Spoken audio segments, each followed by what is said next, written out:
OutKick 360, and the Friday edition is here alongside Chad Withrow and Paul Kuharski. I'm Jonathan Hutton. Glad you're with us. Lance Lee, Jacob Swanson, David Reed, Becca Risley, Sleepy Danny, a great cast and crew. Gentlemen, good morning. I like how you've gone to Sleepy Danny and not Sleepy Dan. It was originally Sleepy Dan. It's morphed into Sleepy Danny. Who cares? Bottom line is, if you fall asleep, we call you whatever the hell we want. And that's right. That's what Danny's finding out right now. Paul, welcome in on this Friday. You look great. Thank you. Quick message to everyone. We love our mothers. Chad and I love our wives who are mothers. That's the extent of our Mother's Day message. Driving in, I already heard somebody previewing that they were going to talk about their favorite sports memories with their mothers. That's crap. It's lazy. It's boring. We won't do it. Onward. Favorite sports mothers coming up in today's second hour. Not going to happen. I mean, so utterly lazy. I don't even want to spend any time on it. Boys, I have to move. Remember one time, was it Super Bowl in Miami? Where were we going to a Super Bowl that I lived in? You lived in Westmead in Nashville, yeah, which is a leafy suburb, leafy section of Nashville that was not right for me. We wound up there because John Rich, the diminutive, untalented country music quote-unquote star, drove me out of my Nashville neighborhood. Diminutive, untalented country star is such a great way to describe someone. Drove me out of my neighborhood, and we had to move, and the best place we found was in Westmead, which wasn't the right place for us. But I actually lived in a place where one tree downed by a storm prevented me from leaving town, which was a terrible, terrible development. A friend of mine actually said, "You live in a place where one downed tree can prevent you from leaving town," which was a terrible I want to say it was New Orleans revelation. Super Bowl that this happened. I think it was New Orleans. So I was a day late to New Orleans because I had to wait for you the had to city meet us there instead to of fly clean with up us. this tree. Well, today I found myself, I hope Jacob is ready. I got out of my area, but I was behind this. And this is not something that I can be behind where I live. This is not something I can live behind. This was going 20 miles an hour down a major thoroughfare in my neighborhood. I cannot have this. For those listening, Paul calls this thing a tractor, is what he's referring to. It cannot be on the main road. It has to be on the back road. What road is this that you're on? This is Wilson Pike. Wilson Pike, okay. This is a major road. Pretty main thoroughfare in Williamson County, for sure. This thing is going 15 miles an hour, backing up traffic. I can't have it. I won't have it. Well, the hope is that they had to go one street down. That would be the he ultimately recommendation. moved to the shoulder, but then put it back on, please, Jacob. He moved over to the shoulder about half a mile after that. But then this white car, can we identify the make of this white car? This white semi-station wagon, I think more like a Hyundai. It was reluctant to pass the guy even after he moved over in a message of urgency for us to move over. This foreign object. They were thinking, delicate. Is this part of the Chinese rocket that's fallen to the States? What is this? Well, I'm not familiar with this in Williamson County. This white car is then like, oh, I don't know if I could pass this guy in the shoulder. There's a car coming in opposing traffic. It could be a very dangerous move for me to go by him. To which, of course, I slam on the horn. Ridiculous. I don't know if you're not avoiding tractors in Brentwood. I'm not sure where you're going to move unless it's the Gulch. That's what I'm saying. saying. To avoid a tractor. You got to move downtown now? This is fine. The migration's going back to the city? This is fine where either of you live. It can't happen where I live.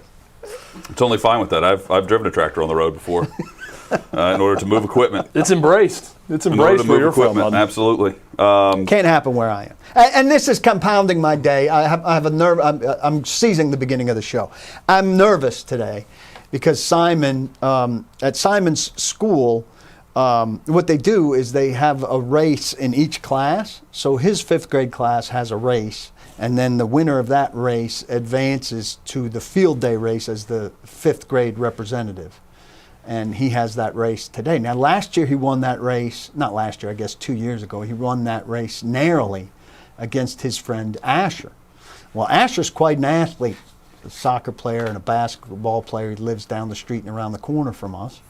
And I'm a little nervous for young Symes, whose game is speed. And so, 4:30 when he gets home today, I'm afraid I'm going to see a disappointed Simon, having lost to Asher. We're going to go ahead and make this. Nervous. We're going to go ahead and make this whole first segment about you because I've you seen- started the program last night. Okay, you told us this before the show. First off, give us your review of the program. I'm only halfway through, and I want to give it a full go, but I found it rather boring. You said slow. Slow. You found the program slow. You scare me, Joe, the tennis player says after one date with Joe, who takes her on a motorcycle to a dirt field and makes a big jump. You scare me, Joe. So Paul comes in and admits that he's scared about his son's speed on this show. And then, let me rephrase. For those who haven't seen the program, his chief complaint with the show is that the tennis player, in one date, claims that she's scared of Joe. Mind you, after on the way to dinner, Joe nearly kills her on a motorcycle and goes crazy, flying on jumps and everything else. Just one jump. And she nearly dies, and she admits that Joe scares her, but yet that's not a reason to be afraid, according to Paul. Please explain. Yeah, Paul, your thoughts. it's an accelerated plot setup where Joe's supposed to be some brooding So tough is it guy, which he's slow or not. is it an accelerated plot? Like, I've never heard any one person, now you've got me mad to start, that describes the program as slow. Nothing's like, happened you could in say this film. poorly acted, you could say contrite, you could say, well, not contrite, you could say that it's overly stereotypical about, college sports or whatever, that it's predictable. Slow? I've watched half this film. Here's what's happened. This guy jumped the thing with the motorcycle. Which the girl should not be afraid of. The roid guy find out he's in the starting lineup and he smashed several windows with his head. And Very realistic. and Omar Epps showed up to campus. That's what's happened. He carried a football around. More than that has happened. That's what happened. It's in the show. for a movie like this, which I could be pulled into. Have they played games, right? They played one game. One game. Played Mississippi State, I believe, to open the season. One game. This guy's not winning the Heisman. I hate to break it to you. Kane Things are gonna crumble. Kane is able. Things are gonna Joe crumble Kane very is able. predictably. It's so far it's not good. But I didn't want to. I said let's wait till Monday after I see this whole thing, and I'll give you a better, more well-rounded thing. You and are don't such be critical a roller of me. coaster of contradictions. Don't be critical It's of me unbelievable. not having finished the film, though I committed to it, and I will watch the whole film. Lance Lee over here didn't make it further than the damn trailer. He was going to come in and support me, and he didn't make it more than the trailer. Okay, well, Lance Lee said, I also thought it was a little slow watching the trailer, who then told us about the value of the young pope afterward, after we were saying we stopped it because it was so slow and so bad, but Paul continued it. I mean, again, the roller coaster of contradictions coming from this side of our set right now is incredible, and I put Lance Lee on that side of the set too. I've split never the heard production any in half. description I of the get program Lance. as it's slow. I get Lance and you get Jacob, and Hutton gets no one because there's no one in I the was middle. so, Paul, expecting you to come in and say, this is James Caan's worst role. He not mailed a it great in role. this role. The acting is bad. The acting is so bad. you're going to go into like the stereotypical Southern college football fan. I thought you were going to The go. girls and your particularly take bad. on the program was it's slow. It is slow. It's slow, and your take is that you're mad the girl said, Joe, you scare me after nearly being Joe. murdered on the back of a motorcycle? Let's get the camera on me. Drunk, by the way. Joe Kane's drunk on this motorcycle. Joe, He has a problem. Joe, you scare me. That's how she said it. You scare me. I took it more as scary because she knows she could fall for him pretty quickly because he's such a daredevil. yeah, Daredevil, and- not because they're jumping on. And because he's so brooding. Not because she's about to die. He's a dreamboat, too. My He's an attractive man. My father told me never to get on a motorcycle. I mean, I don't know. I don't know where to go when you say that the program is. I can't talk. Do you about think it's a movie entertainment with great you anymore. Do you think it's a movie This with is great like when pace? David Reed yesterday said someone in the YouTube chat was so unintelligent that he didn't know how to address them. I don't know how to talk about cinema with you anymore. That you think the program is slow. Like, of all the descriptions I thought you were going to come in with, slow. Do you think it's a movie with great pace? Yeah, absolutely. Like, it's nonstop. It's a movie on roids. Yeah, I mean, it's literally like a 90-minute thrill ride of football and sex and alcohol There's been no and sex. drug addiction No and sex yet. violence. Like, that's the whole movie. It's No just a sex. 90-minute. No sex yet. What is going on with my hair?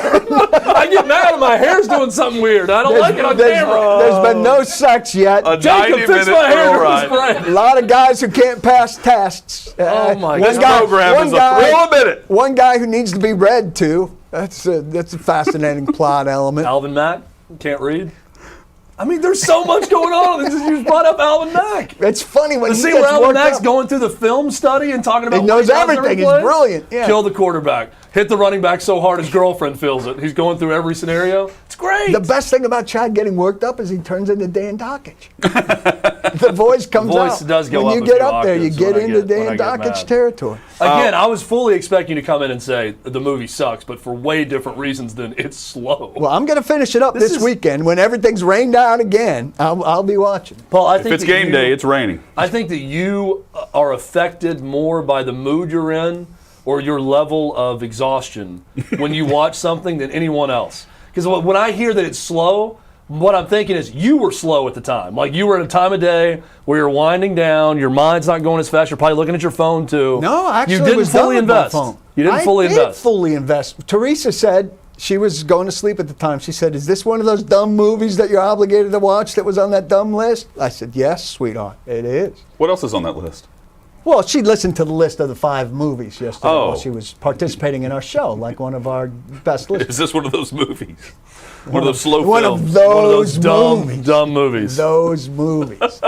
She's using the Barbed term. Wire is up next, honey. Meanwhile, I Paul's don't gonna think that's a good movie either. Paul's going to come in on Monday and tell us how Nomadland was a thrill a minute. So fast, the pacing of that film. It's very slow, I've but- resisted No Man Gosh, Land. it's like because- every Francis McDormand hit. It's so fast. I've resisted No Man Land because of its pacing, and I'll tell you the one with Tom Hanks reading the newspapers was very What was slow. the other one that you came in and talked about? The Promising Young Woman? That's a good movie. How's the pacing? It's a good pace. Good pacing. Very good pace. Is it faster Didn't than one the of you see program? that? Very good film. All right. Like, nope. You nope. should All right, watch you know that. what? I'm going to watch that now. You know If why watching you're not the going to watch program, I'll it? You know watch why it. you're not going to watch it? Costs a few pennies, a few shekels. Claire has been wanting to see what Promising Young Woman, the name of it? Yeah. She's been wanting to see this. All right, I signed that to you guys this week, and we'll talk about the pacing of that next week. I'll watch it. I'll give an honest assessment of Cinematic it, but pacing conversation. I guarantee On you my Monday, we assessment, reviewed Promising Young Woman on OutKick 360. I guarantee you my assessment won't be something like the program is slow. Of all the things the program is, some could argue bad. I argue great. Slow is not one of them. It ain't great. Slow is not one of them. So you mentioned Simon participating in what I would call field day, but Well, this is a race to qualify for field day. okay. Very random here, but it's tying into Albert Pujols and no longer being with the Angels, being released. Is Albert Pujols? Whenever I was Simon's age, I had Mark McGwire and King Griffey Jr. posters on my wall at home, and until probably 10 years ago, my parents kept them up there. If you went to The stay shrine. at the house, they were there. Is Albert Pujols the last MLB player that's been like posterized in kids' bedrooms? Because don't he was a know. rookie. He was Rookie of the Year in 2001, and like that was kind of the turn of when you didn't put posters on your wall. We were anymore. coming off the steroid era, It was right? no We're kind of longer. still in It the was no middle of longer it. sports on the wall. It went to like video games and everything else from Is there there. a little bit of Mike Trout in that, or No. Mike Trout's got. I mean, that's why I'm Mike bringing Trout's it the up. most Like, anonymous superstar Does Simon or there any of is. his friends have athletes on their walls anymore? Simon's got like Trent does Eagles, not. My nephew does Eagles, not. Eagles logos, and like an eagle, that's like in big pads bursting through something. That's his thing, is like a cool logo. But he can't tell you who's on the Eagles beyond a name or two. Well, I couldn't tell you the Cardinals lineup were like 1 through 9. I But you can tell knew you Pujols. McGuire. Yeah. But McGuire and Griffey it's a and good Jay qu- Buhner and all that. Like, It's a good question. It was, but they were like all over kids' bedroom walls growing up. You know right? who he'll tell you his favorite baseball player is? An 11-year-old Ohtani. Because there's a fascination with the idea that a guy does Yeah. both. Yeah. And because he's on these lists with Babe Ruth, Mm-hmm. it's something that hasn't happened since the 20s. And I think that's a proper fascination. I share that fascination. Here's a guy that's hitting home runs 3 days a week and pitching the fourth day before he takes a day off. It's an extremely unique thing. But I don't think posters are a thing anymore. I think they are. I think they are a thing, but I think it's more Steph Curry. I think there's plenty of Steph Curry posters up on walls across America. Tweet us. Does your kid have a poster? But this is more of a baseball Curry. issue to me. Baseball players just aren't visible anymore. I mean, you mentioned Mike Trout, and I'm thinking, what kid is emotionally invested in Mike Trout that doesn't live in Anaheim? You don't really know him. Who's the most visible? Is probably Aaron Judge because of the size, and I think Ronald Acuna has a chance to be pretty visible. He could be, honestly, because he's got that personality too that people like. Bryce Harper he's known. He also wears that thing on his head, which kids relate to. But I mean, the list is very short. Very short. You're right about basketball and football to a degree. I mean, Brady.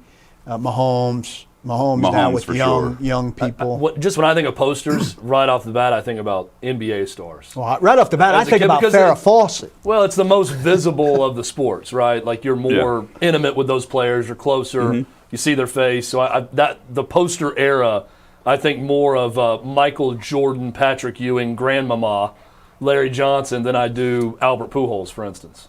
But is there a Fortnite poster now? Probably. That would be a hot seller if posters were a thing. Well, that's my point, is like Pujols, and I only bring him up because last night they're showing old SportsCenter set highlights with Albert Pujols hitting home runs. And I'm thinking, is there another player that's currently about to retire that you're going to need to go back to Olbermann and Dan Patrick to pull highlights from? I don't know if that guy exists anymore. This is the end of an era. Let me give you as he leaves Major League Baseball. You bring up some good points. Let me give you an off-the-wall explanation of the literally off-the-wall explanation of posters and why you don't see as many of them.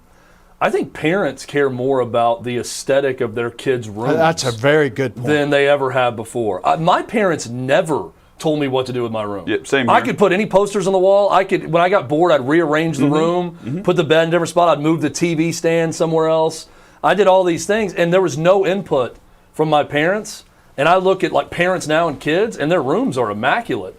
And it's professionally designed, a lot of these kids' rooms. So I don't think you treat it like your living room. You design it like another room of the house. I think putting tacks up on the wall and posters is just done now because parents are different in how they treat their children's rooms. That's a great point.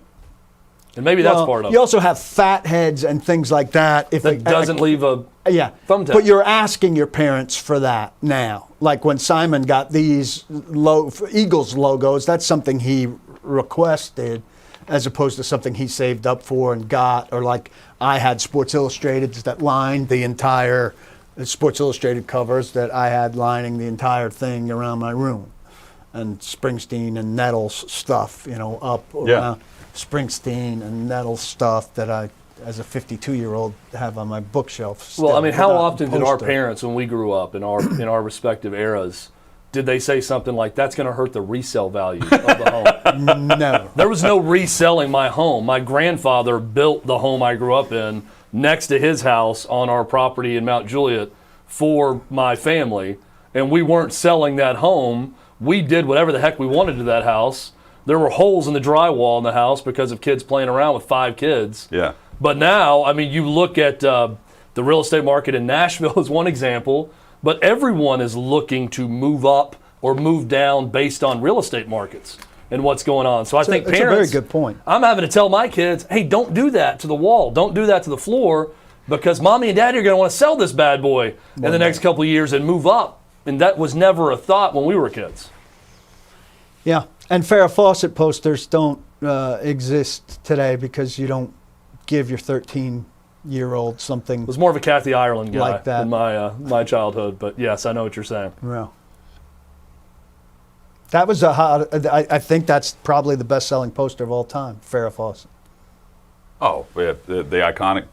Red. Yeah, the iconic. It's up there. It was her, Pamela Anderson in Baywatch was the other poster that all the kids wanted.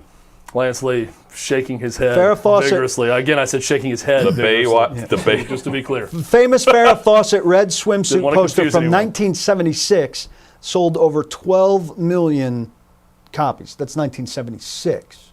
That's a huge number. Well, gone are the days of going to any store and flipping through the poster. Spencer's Gifts was the one you'd go in and flip through all those posters. There's still a Spencer's I was a Gift sucker for that. If Cool I'm in a Springs. mall and they had one of those, it's like a flip through it. magnet. I'm Yeah. going right to it. Just like the CD store back in the day. If you're in the mall and you can go to the CD store, I'm going through all Yep. the CDs. I was flipping through those posters. Coming up, we get into a variety of topics, including Aaron Rodgers and the news cycle, where there's something new trickling out every single day with the Green Bay Packers quarterback. In fact, just to go full circle, this week, there's now a story at Pro Football Talk about whether or not he's actually just going to show up and try to act as though everything's back to normal. I mean, we're only a week into this discussion. I've also got a bigger picture journalism question to pose to Paul that's going to spark some discussion on what this Aaron Rodgers story tells us. Proper grooming requires precision engineered tools, and we've got them for you through manscaped.com. And the Lawnmower 4.0. That's right. They sent it in. Yes. It is here. It's available. There it is, the Lawnmower 4.0. Chad has not seen this yet, but it's the all-new trimmer.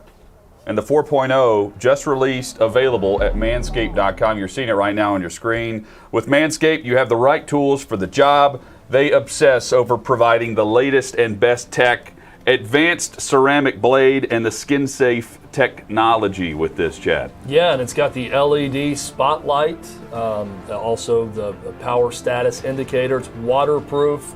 The LED spotlight, very helpful. It was on the original. Now it's on the Lawnmower 4.0 as well. And they're providing OutKick 360 season ticket holders with a great offer. 20% off, always a nice number on anything you're purchasing. Free shipping, which is a big key as well, with the code OK360 at manscaped.com. No nicks, no cuts, just a smooth shave. The all-new Lawnmower 4.0 released through Manscaped. 20% off and free shipping by using the code OK360 at manscaped.com. That's OK360 at manscaped.com.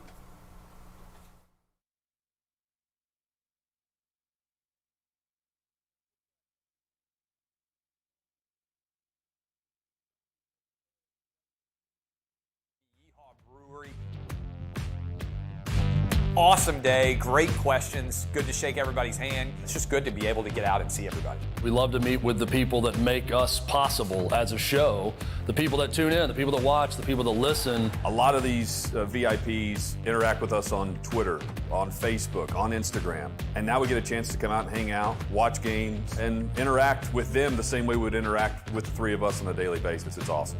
If you're at a VIP event, you're going to hear more about the inside jokes, stuff that goes on behind the scenes. You can ask us anything. We want to be with listeners and viewers as much as possible, so we're thrilled.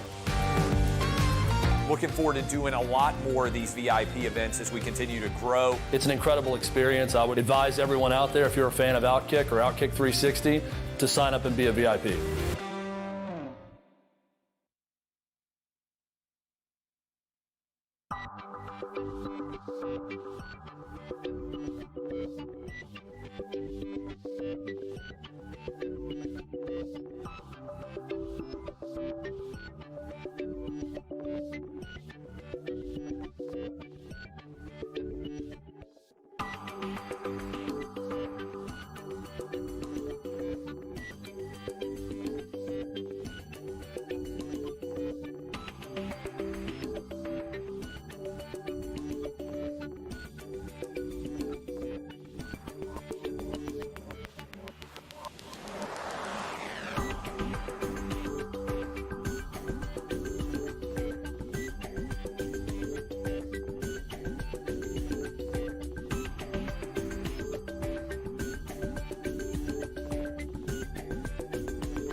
OutKick 360 live from Studio G in Nashville, Tennessee. Blackbird Studios is where we're located. The Blackbird Academy is where you can go to school if you're passionate about audio engineering, studio engineering. If you want to go on the road and help produce some of these mega concerts, if you want to produce some of the best albums in the world, that happens right here at the Blackbird Academy. Over 14,000 square feet of rehearsal space.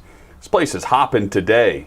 As we walk through the halls to get into our studio, someone's making a jam right now down the hallway, Chad. I don't know if you heard this or not, but the Blackbird Studio gets it done, and you can go to school to work in a place just like this, theblackbirdacademy.com for more information. So much value on hands-on experience now with any vocation you want to be a part of, and that's what they do here. You're always a part of something at Blackbird Studios. Just like you said, there could be a Scandinavian death metal act performing next to us, right next to Dan and Shay, or that's some right. other big act that's out there that we've seen around the campus over the last few weeks. So it's really cool, and definitely take advantage of it if you're interested at all.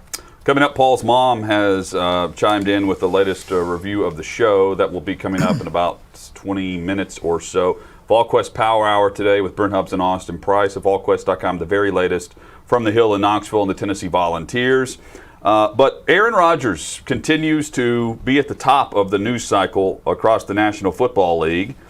And just reading through the headlines late last night, early this morning, it's now circled back to where former teammates of his have said that they wouldn't be surprised if he's back with the Green Bay Packers. 70% chance, I believe, is what John Kuhn was saying, former fullback within the offense. He's saying, hey, 70% chance I could see him back. He doesn't want the general manager fired, which is a complete 360-degree turn on what we have seen from all of the news since the NFL draft last Thursday. And the question is what to believe and what not to believe, because we have not heard from Aaron Rodgers. And until we do, and I think that was Florio's point, until we do, we should just assume he's going to show up and try to act like everything is going to be okay. I still think the breakup is happening, but we've now gone to the point where we just report anything new that's out. I say we, as a media, sports media, just reports any bit of rumor that's out there as the latest gossip, instead of what's the latest news. Well, and we know something's up, or Aaron Rodgers could have easily squashed all of this and said, I'm fine, I'm a Green Bay Packer, I'm planning on playing out my contract or whatever. So we know something's going on with Aaron Rodgers and what's happening. But Paul, the question I have for you on this, and I've been thinking about this as this story develops, and what exactly it means for this story to develop, because we're getting some anonymous sourcing on both sides of it, and now we're getting former players on the record, like John Kuhn, saying what he thinks. Brett Favre was interviewed about it, and that's a former teammate of Aaron Rodgers saying what he thinks about the whole situation. You went to Columbia J School. If Columbia J School's teaching classes now in journalism, how much has it changed in terms of what accounts for journalism? And what I mean by that is not, the rules that you abide by in your journalism and your reporting, right? And I'm sure they teach a lot of the same things, but I'm curious, in a day and age where everyone's got a website, a lot of people can find anonymous sourcing, a lot of people can do reporting in a different way. I wonder how much the golden rule or how journalism is taught has changed, or has it?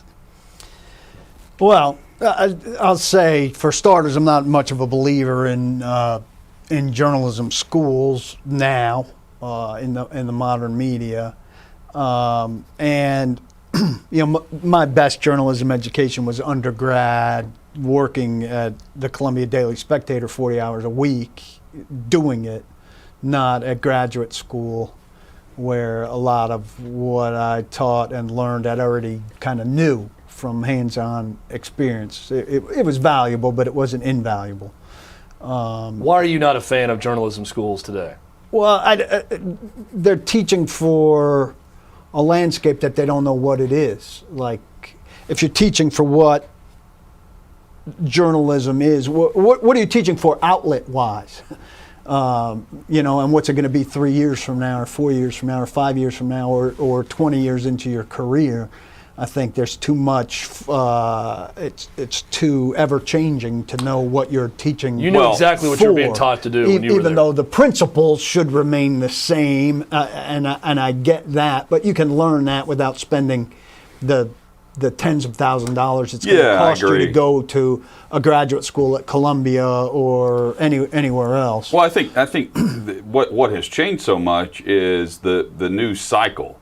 You know, I graduated 2006, and the classes that were being taught then, this is pre-Twitter, you had time to go dig on sources and produce a story that was going to come out every 24 hours. And had all sides. Now it's literally every 24 seconds. And so every individual piece of news is an added layer to a tweet or a topic that is paid to get your attention, to get you to click, to update a story or a link that has already been posted. That is the different news cycle today than what it was even 15 years ago, 20 years ago. That's what they're teaching today. You're being taught to keep someone's attention, and some long form, site. Use the Athletic as an example. If you go to the Athletic, it's going to tell you how long it's going to take you to read an article. Not many people are going to pay attention to an article that's going to take you 10 minutes to read. They want they want a tweet. headline. They want 180 characters or less. They won't even read this story that they're commenting on. I think the readers need to be taught as much as the writers in a lot of ways. I mean, based on the comments I get. And somebody yesterday was asking me a question about, or asking Domofsky. They were in a fight with Domofsky, who's in the middle of reporting a lot of this Rodgers stuff, who covers the Packers for ESPN. Somebody telling him, you need to really delve into what anonymous sources mean, because there are a lot of people who think anonymous sources means you don't know who they are. How dumb is that people might think that an anonymous source means that a reporter doesn't know who the source is. I mean, if that's what you're dealing with, you've got no hope. Well, it's before, I feel like maybe 20, 25 years ago, an outlet would have a story and then they would own the story. That they were the authority on whatever the report was, right. And they would continue sussing it out and reporting because they had the source that had the information. But now there's a report that comes out, and then what happens? Everybody matches. Everyone else is trying to get their own little corner of ownership of the story. So, they got a quote from this person, or they got anonymous sources on this side. I'm going to go to this side. And now I'm an online outlet that's going to go to this side and get this layer of the story. And you get a situation like the Aaron Rodgers reports, where he still hasn't spoken, and the Packers haven't spoken since draft night. And it's a death by 1,000 cuts of media. Everyone's got their own little corner of the story, and it's not one major outlet taking ownership of it.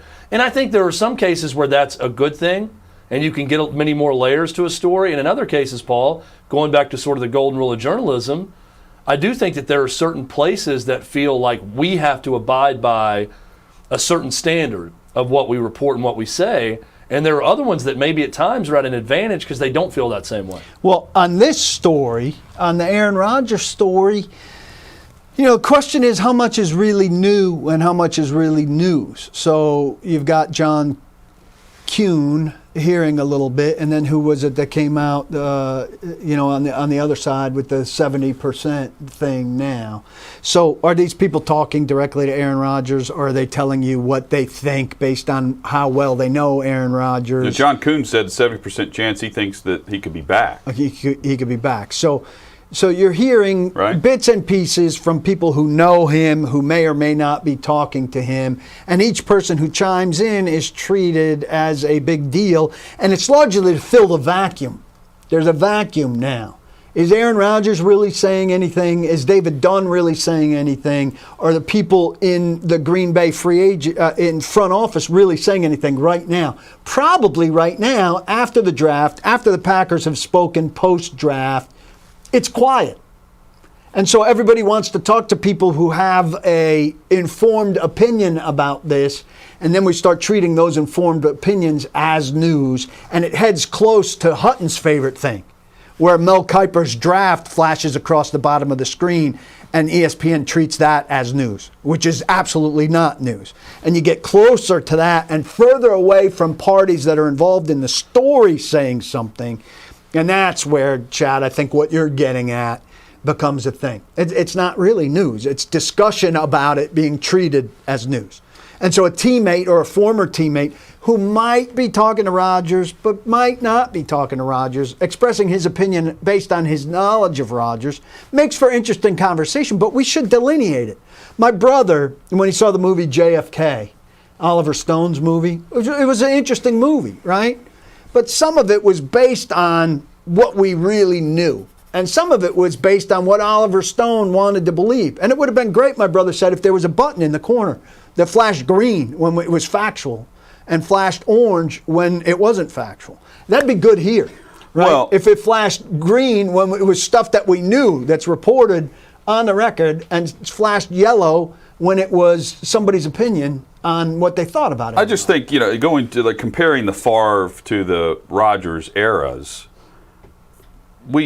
I think reporters knew the players a lot better then than they do now. Absolutely. And that is because every small breadcrumb of information, Chad, that these guys get, they immediately put out instead of having a conversation with somebody and actually going a layer or two deeper. They don't have time to do that anymore. Well, they don't have time, and those guys are inaccessible now for a couple of reasons. One, social media is taking it away. So Aaron Rodgers, if he wants to, can put out a tweet that's far more impactful and directly from him. He doesn't have to worry about interpretation and all of that. Also, COVID now is taking away access. You can't hang but even with the these guy players, by his locker. we don't even know these players very well on social media because they don't say anything or do anything. These PR staffs dumb it down to the point where they're all pretty much the same regurgitated quotes from every single player on a 53-man roster. Absolutely true. But last year, at the part where you put your notebook away and you could BS with the guy a little bit near his locker, didn't exist. So like last year's rookie class, I'm not talking about Rodgers, but those early stages where you get to know a guy in the locker room that pays off at this time was gone. And if they do it again this year, it's going to be 2 classes and 2 free agent classes worth of guys that reporters like me don't know at all, and that begins to unravel the whole thing. But that's why when you hear Kuhn or James Jones, who works for NFL Network, who actually knows Aaron Rodgers, that's why when they speak on this, it is news, because these dudes actually know him. Half of these reporters that are tweeting this mess out don't know either side of this. Right, but then you have to judge not just Kuhn. I'm saying on a personal level. But then you have to judge Kuhn and Jones not just on how well they know Aaron Rodgers, but how loose are they with what their opinions, how accurate are they, have they talked to him lately, how articulate are they with what they know, all of those things. So now we're not judging Aaron Rodgers, we're judging these guys. How well do we know these guys? Now I want to know, what does Domofsky think of Jones and Kuhn and what they're able to say and express, right? And it goes on and on and on. But again, then it goes back to you're going to own a little corner of the story. Of it, that's right. So everyone now, it's going to be Domofsky talking about those guys. Then someone else is going to go give their opinion on what's going to happen. Right. Then fans not being able to differentiate between what is reporting and what is opinion. And it just goes on and on. And I'll also say that fans and media, to an extent, are to blame in some respects for us not knowing the players and not having a part with the players. And I'll say it for this reason. Because guys are afraid. Because anything they do is going to get, we're gonna pummel. Parse it. Yeah. Sometimes we're to blame, sometimes it's other outlets, but everyone's gonna pummel. So they get so afraid of, I'm not gonna show who I truly am or be honest, because then you guys are just gonna crush me over it. I think Aaron Rodgers sort of lives in that world of, I'm gonna create a cocoon around me with my closest people, and I'm not gonna talk to media. I'm not gonna show who I am outside of it. I'm not even gonna speak on this story, because everybody's going to take it and run with it and do what they want with it. And that's sort of, I think, the American public and fans, sports fans in America, being the victim of this ballooning of all of these outlets and all of these places where you can go get information and opinion. Here's where I would say, and we've mentioned Domofsky's name a couple times, good friend of mine, good colleague of mine, friend of our old show. He'll be a friend of the new show. A guy like that with institutional knowledge of the team who's been around for a long time, remains invaluable even if he's not in the heart of the reporting, which he will be as much as anybody. But in terms of all of these pieces we've talked about, he's the guy that can put the puzzle together the best. Put the right weight on Kuhn's thing, put the right weight on Jones's thing, know how David Dunn operates, know how Aaron Rodgers operates, know how the front office operates. So if I'm looking for the person putting the puzzle together, somebody like Rob Domofsky on a story like this might not be breaking all of the pieces of it or owning all the corners of it.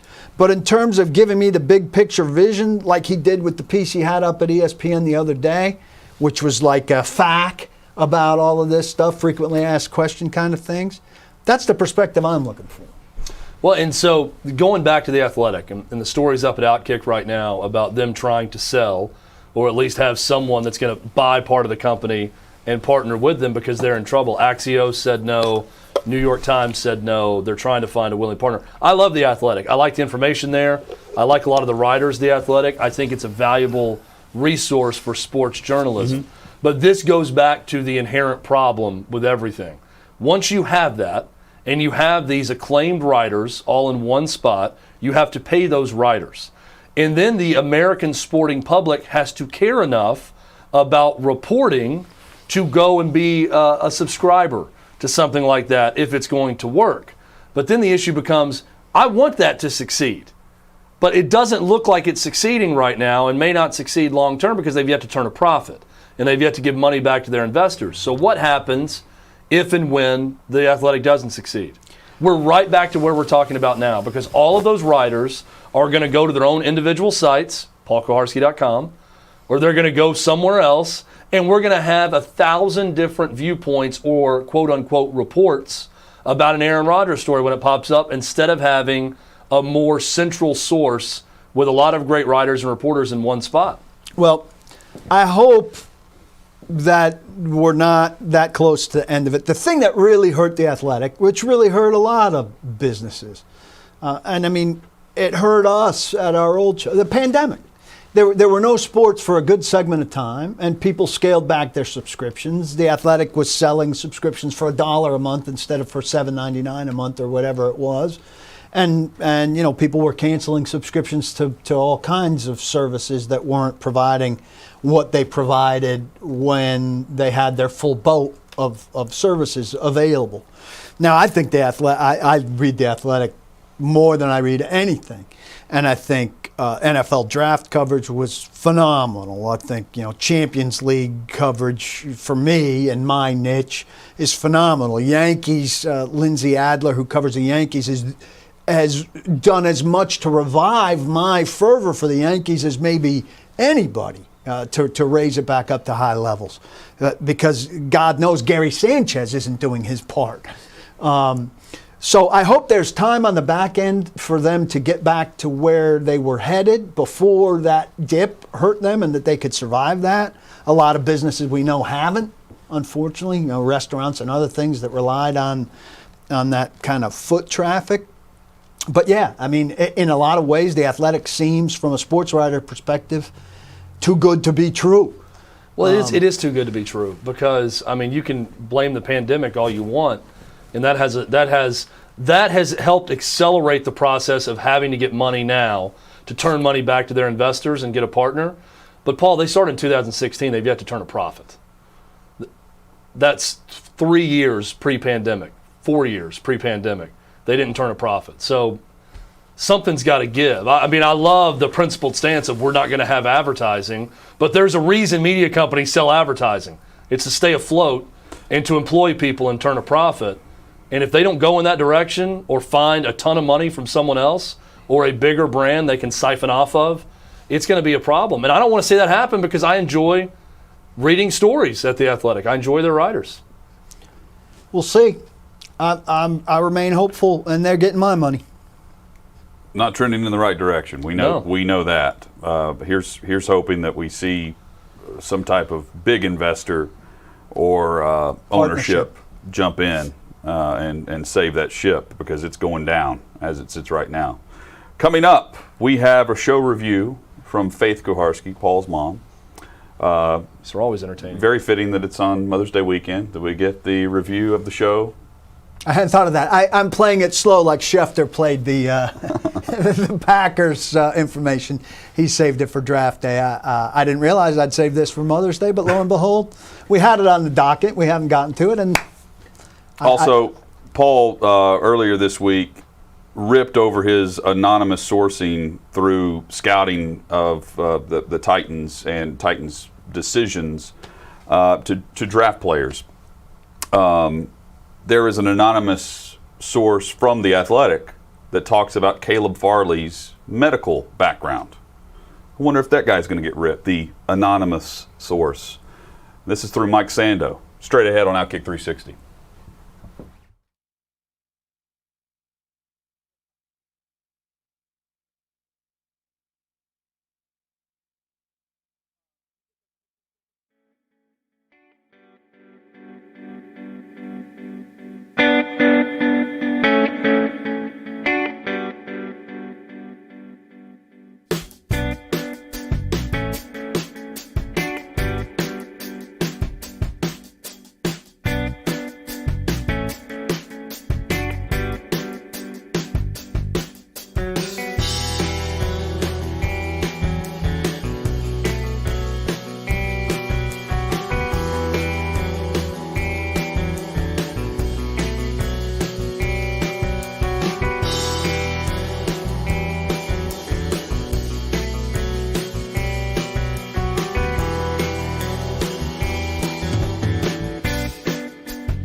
OutKick 360 across the OutKick network coming up in about 15 minutes. Volquest.com and the Tennessee Power Hour alongside Chad Withrow and Paul Koharski. I'm Jonathan Hutton. We get a review from Paul's mom on the show coming up in a matter of minutes.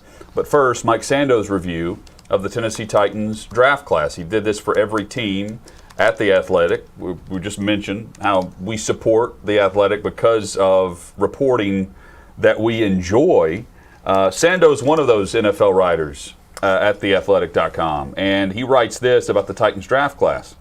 And this goes to the anonymous sources that Paul brought up with Rashad Weaver earlier this week. 5 consecutive winning seasons across 2 coaching staffs have masked a poor run of early drafting for the Titans. A run execs think could worsen after Tennessee used its first-round pick for a corner with 2 back surgeries in his medical file. Quote, "If the corner becomes a good player, God bless them. But his medical was terrible," an exec said. You look at the Isaiah Wilson pick last year, then you have Weaver in the 4th round this year with an assault case that comes out. Then you go back and look at all the 5th-year options that were declined. And the one they picked up was for Adoree Jackson, who they cut. There are a lot of mishaps there, and that seems like they just aren't being talked about. And then Sando goes on to say, it's all true, but with Ryan Tannehill's career revival helping Tennessee go 11-5 last season, the Titans own the NFL's 9th best record in 3 seasons under Mike Vrabel. They go into another quote about Radins, who they like, this general manager from around the league. And then the other quote here, going back to his, Radins could play right tackle, but we were way more worried about Farley's back than some of the other injuries for guys in the first couple of rounds. That is the quote from the anonymous general manager in the NFL. By the way, I tweeted on April 30th, execs/coaches with 3 other teams told me their franchises medically cleared Caleb Farley. Small sample, but doesn't appear Titans were some sort of outliers in considering the quarterback's back to be okay. Not a lot of people ripped me or came after me when I had positive reviews of the Titans with anonymous sources there. But when some knew about Rashad Weaver's trouble, I got destroyed. So it's interesting, homers. But to Sando's point here, there's one GM that had issue with Caleb Farley's back, but here are 3 other teams that had him cleared. So we knew that some teams had issues with it and others didn't. I mean, you can be medically cleared to play football and your medicals can still be bad. Like, you could fit the baseline, we've medically cleared him to participate in contact football, but yet a team could look at it and say, well, it's not good enough for us because there's still some issues there, even though he's medically cleared. I think these 3 teams were saying they were okay with drafting him in the first. And that's fine. Mike on Twitter says, it's funny because if Paul Kuharsky was still working at his previous employer, there'd be far less people questioning his reporting on this. Which I find funny because, Paul, you've been covering the Titans for how long? At multiple outlets? Since 1996. And you're still a part of PaulKuharsky.com, which you were with the previous employer also? No, what he's saying is if I was at the Zone, the people at the Zone wouldn't be quashing. Wouldn't have been, but all, I mean, separate topic for another day, but your stance would probably be directed to be different also. If you were still at a previous employer. Well, that's part of why people would be getting uneasy in their chair if you were reporting this, and that's why everything sounds exactly the same. We're being honest. That's part of why we're not there. I mean, the Rashad Weaver stuff, I just don't see anything in your report it's a good report. I don't see anything that's even shocking. I mean, I could understand if a Titans fan was, this is completely, this contradicts everything the league would ever say.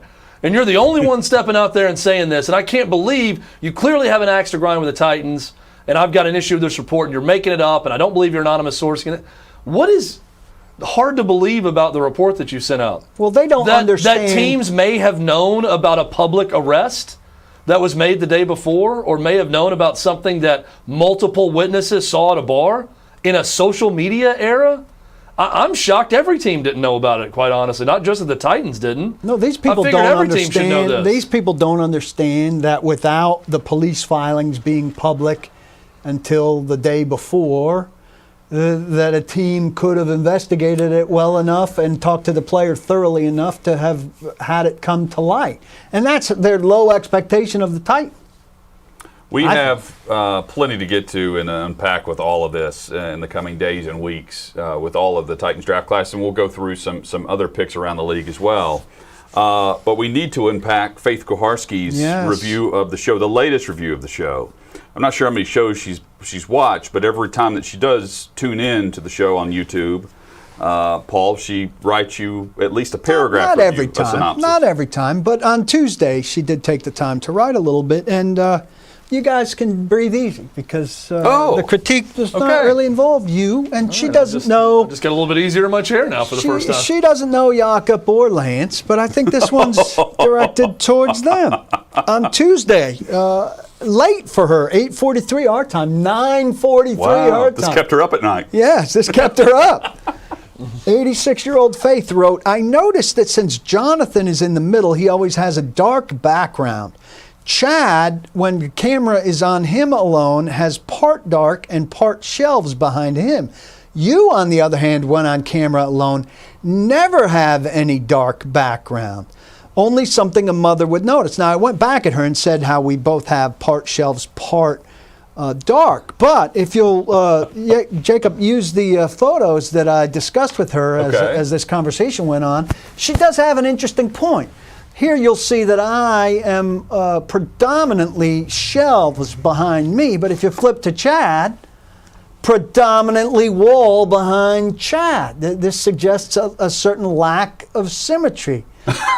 And We're intentionally trying to find the worst picture of both of us. No, they were just quick freeze frames that I grabbed. Trust me, Lance has much worse photos of us. No, I thought that she might have been talking He captured me pantless last week. a little bit about the jacket that's still hanging behind Chad, where the master shirt was taken down behind me. But I do think that those are too dissimilar if an 86-year-old woman is finding it. And I love more shelf behind me, but I do think there's a lot going on in this area here, kind of growing out of my head, where Chad has none of that. Gentlemen, your comments to Faith. My thought is just, why did you provide me these photos when just cutting between the cameras shows the exact same thing? It's a really good point. I thought that's what you're going to do it now. If you'll show, then just go to the cameras, you'll see. Let's give an example, if you don't mind, Jacob. Yeah, put go up ahead. the photo. What you could have put up done. the I didn't know if photo you could of- handle that. of I knew Chad. you'd be flustered. Photo of Chad and then the actual single shot. Okay, now go to the today's actual live shot. view. Well, see, it's There you moved go. a little bit since my mother was looking at it, so that's Chad, your one thoughts reason. on. Now go to mine. I look much better today than I do in that picture. That's my first thought. Now my actual exact same. my actual. That's my actual, and now go to my photo. It looks much better with the actual. It's in high def. All right. Now looks address great. the subject at hand rather than the That's really the good. though, that- loophole. Paul made you work a little bit harder. I prefer, for no reason. honestly, so the argument from Faith is that there's more of the dark background and less For the you. shelf with me. I'd prefer to have more of the shelf.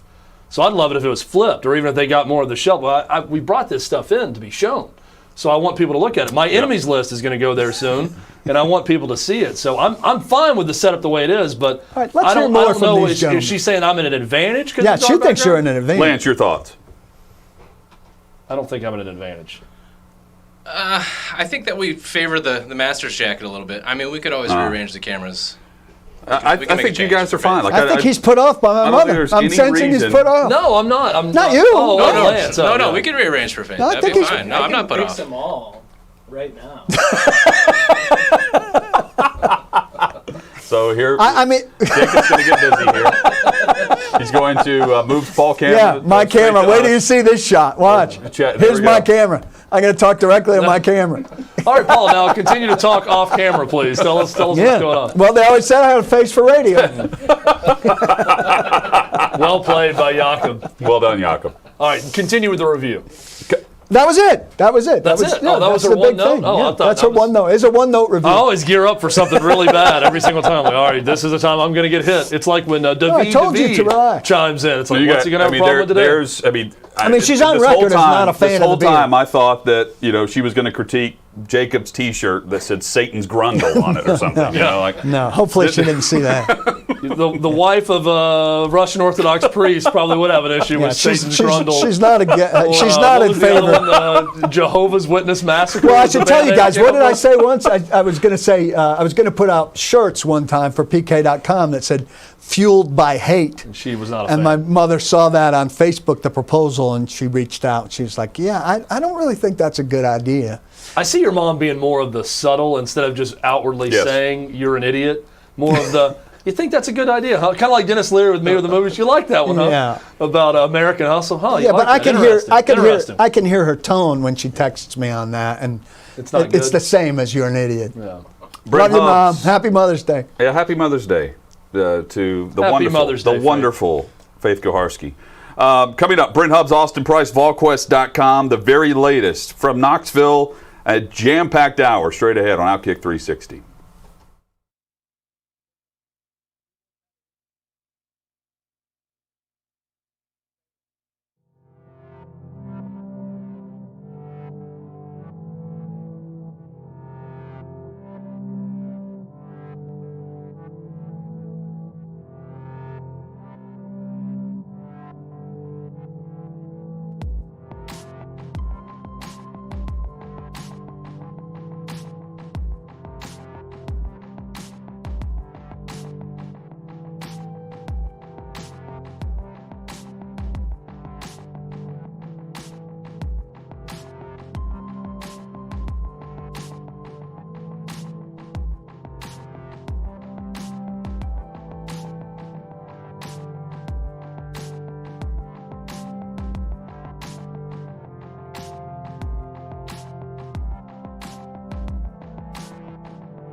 Chad, on display behind you, the birth of Catfish Jake and the instrument of crime. Jacob Waddell, huge fan of the show and a great friend of ours, threw a catfish on the ice in Game 1 of the Stanley Cup Final, the Nashville Predators at the Pittsburgh Penguins, and he was charged with disrupting the peace and charged with using and possessing an instrument of crime, which just happened to be a catfish that he threw on the ice. And here is the court summons from the Honorable Jeffrey A. Manning. We display it proudly. The Honorable Jeffrey A. Manning, the Honorable Jacob Waddell, the reason that we went to Augusta National for the first time, the reason that we had a sticker of our previous show on the catfish that hit the ice. Now the one thing we need to do, Hutton, is just get this man an OutKick 360 sticker so he can place it on a fish of some sort and throw it on the ice of a big NHL event. Our next big goal is to have one of the catfish that's on display at Bridgestone Arena named after Jake.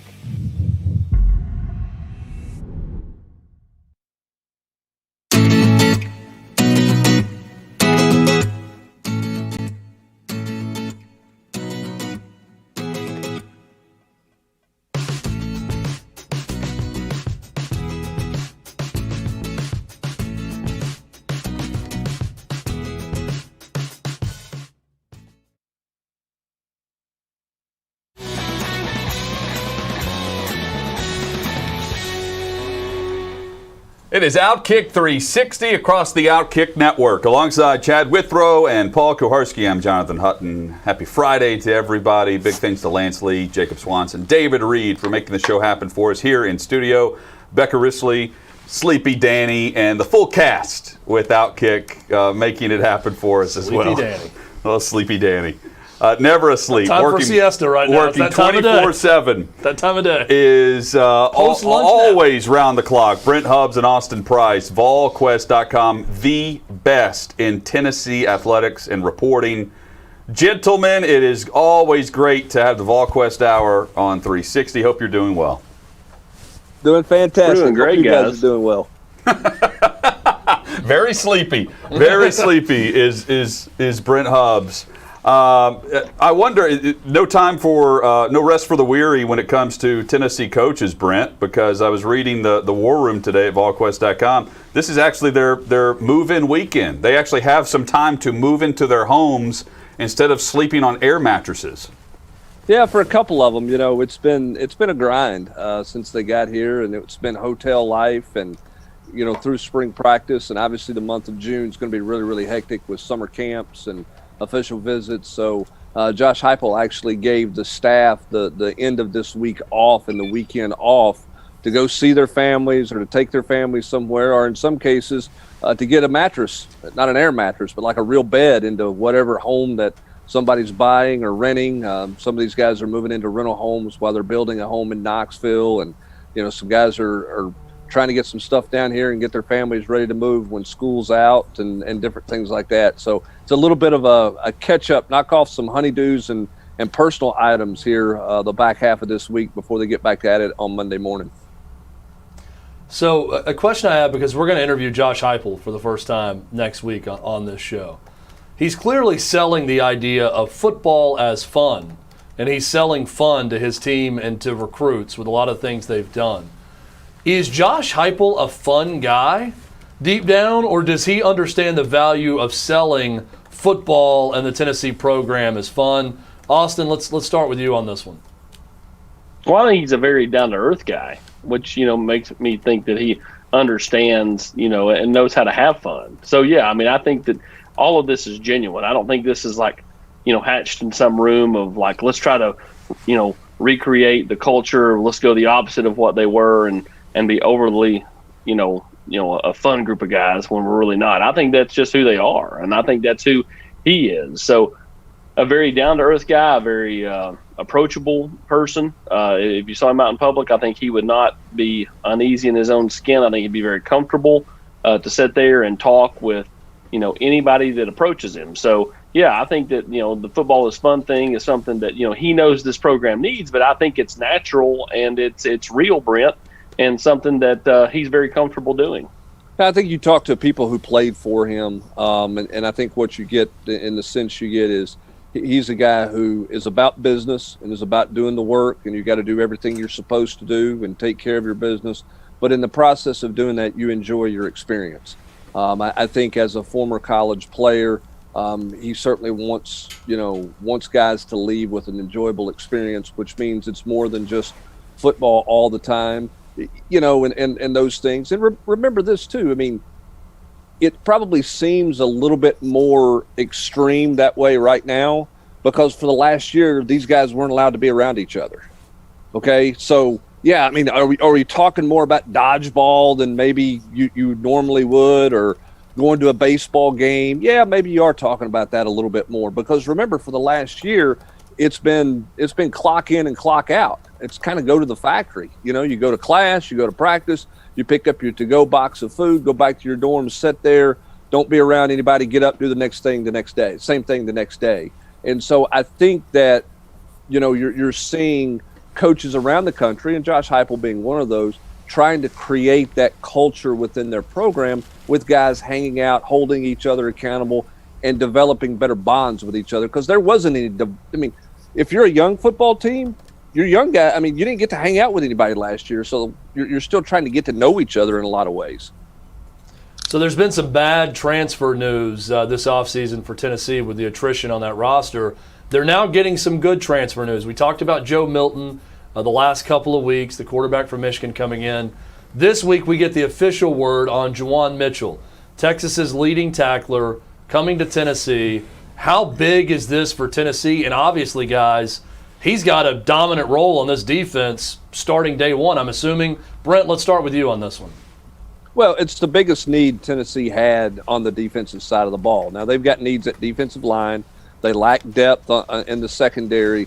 But when you look at the glaring hole, it's at linebacker with the loss of Henry T., the loss of Quavaris Crouch. Yes, Roman Harrison's moving to linebacker, but he's never played there at the collegiate level. He's unproven there. Jeremy Banks is there. But outside of that, you just don't have anything that you're really like, okay, in good shape there at linebacker. So you're bringing in a guy who has Power 5 experience, who's also been successful when you look at the tackles that he has and the way he's played for Texas. It's a guy that Tim Banks knows because he's from New Jersey. Tim Banks recruited him, tried to recruit him to Penn State, so there's a relationship there. So Tennessee exactly knows what they're getting personality-wise, physically, and everything else. He should step in and be a big factor for Tennessee. I think it's an absolutely huge get because they had such a need at that position. Yeah, for me, I just think about the word production. That's what he is. I mean, he's not the biggest guy. He maybe not be the fastest guy, but he is a productive guy. And he's done it in a league where offense is king. And so I think, again, the most experienced linebacker in Tennessee's room the moment he walks in the door. And so, he'll get here later this month, be here for first session in June, and will instantly become someone that the defensive coaches really rely on. And then a guy I know Middle Tennesseans are familiar with for his time at Hillsboro, Javonte Payton, put up some numbers in Mississippi State, not eye-popping numbers or anything like that, but a room that's already pretty good, guys. It gets a little bit better with Javonte Payton now transferring from Mississippi State to Tennessee at receiver. Austin, starting with you on this one, what kind of impact can Javonte Payton make in that receiver room? Well, I mean, he's a guy that's played receiver for a long time, Chad. And so, I know in talking to the staff, the one thing, and I think they feel like that receiver room has talent, but to me, they look at that receiver room as, hey, we've still got some guys that are learning the position that haven't played it that much. In high school, they played quarterback or they played other positions. So we need somebody that can come in and is a veteran at that spot. Tennessee obviously felt like they needed to add someone. I know a lot of fans and some people were like, wow, I had a receiver. I mean, well, they got plenty of receivers. But obviously this staff felt like they needed to. And Javonte Payton, even though he's just a one-for-one guy, and I know Tennessee doesn't really want to go down that road if they can help it, but they felt like Javonte helps them right away. He gives them speed. The way he attacks the ball is something that this staff really likes. And so they're excited about Javonte Payton. And let's face it, he's about ended up here twice before, coming out of high school with Butch Jones and coming out of JUCO with Jeremy Pruitt. And finally, he ends up on Josh Heupel's team here at Tennessee with 1 year to go. So I know that they feel like he can be a real productive player for them and stretch the field. I want to stick with receivers. We're coming off of Josh Palmer being this underused guy who people say, could be better in the NFL than he was in college because of that. Now you got a new head coach who had a quarterback last year who threw 80 passes of 20 yards or more in the air, which was 11 more than Trask or Ellinger at the next level. This has got to be the best time to be a receiver at Tennessee in some time. Positionally, how transformative is this going to be for wide receivers?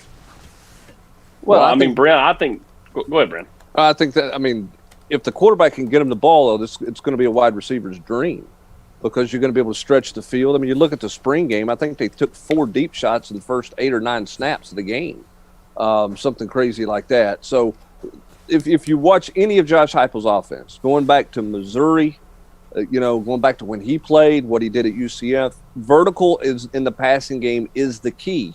And that's why the quarterback is such an important position. Austin, if they can get a quarterback who can throw the deep ball, then I think receivers are really going to like what's going to happen. That's why you see them still searching for that answer at quarterback. Yeah, that's the one thing Joe Milton brings, Brent, is the ability to throw it down the field and stretch the field. And so, to me, if he can pick up the intermediate stuff, that's when this offense could really take off, because he does have the arm strength to really push the ball down the field. And Tennessee's got some receivers that can run. For the first time in a while, they have some guys that can, pick it up and put it down and get down the field in a hurry.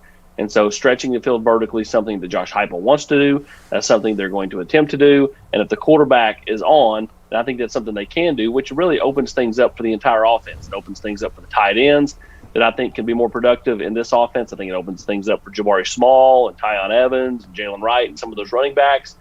And so to me, I think, what Paul just brought up is going to be the crux and the key to everything for Josh Heupel and his offense this year. And that's finding a quarterback to stretch the field vertically, because they do have the weapons on the outside to stretch it. Austin Price and Brent Hubbs, Volquest.com, with us. Coming up, we continue the Tennessee football discussion and why May 19th is important as a date to circle a week from this coming Wednesday. That's all straight ahead on OutKick 360. Hang with us.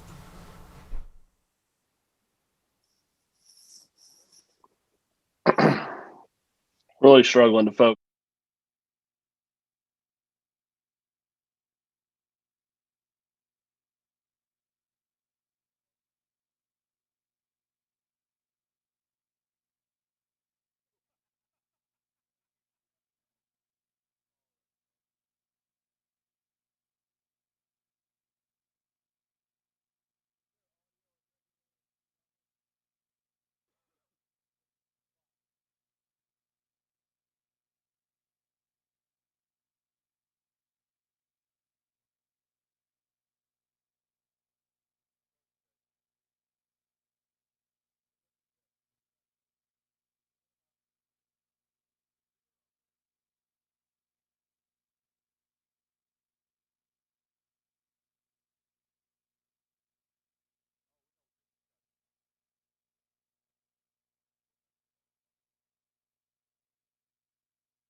OutKick 360, and the Tennessee Power Hour is back. Crew is all here, including the crew from Volquest, Brent Hubbs and Austin Price.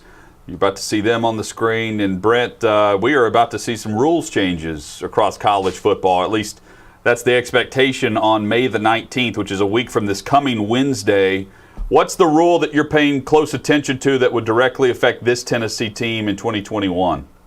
Well, I think it's the rule that would affect all college teams, and that is the proposal to limit the number of full padded, full contact practices in the preseason from 21 to 8, which is a pretty dramatic change. And there was a committee meeting yesterday to kind of finalize the proposal for next week. So we'll see if there's any adjustments coming out of the committee meeting late yesterday afternoon. But it's supposed to go before the Division I Council on Wednesday for the full presentation, and then we'll see what comes out of that. There's also talk about limiting the number of scrimmages by at least one in the preseason in August. The thought on this is that it will be injury, preventative. Some people who are against it are saying, you're not going to have teams ready to play because they're not going to have enough contact. And they're citing, I think it was Army a year ago that didn't have any contact in the preseason, and they go out in week 1 and look like they had no business being out there. So we'll see. But that's the big proposal, is cutting that from 21 to 8 in terms of the amount of full contact practices that you could have. Nobody uses 21 in the preseason, but everybody uses more than 8. So there'll certainly be an adjustment there if that goes through. Now, a couple other things in there, they're eliminating the Oklahoma drill and bull in the ring or circle of life or whatever your coach calls it, which I think most coaches around the country would agree.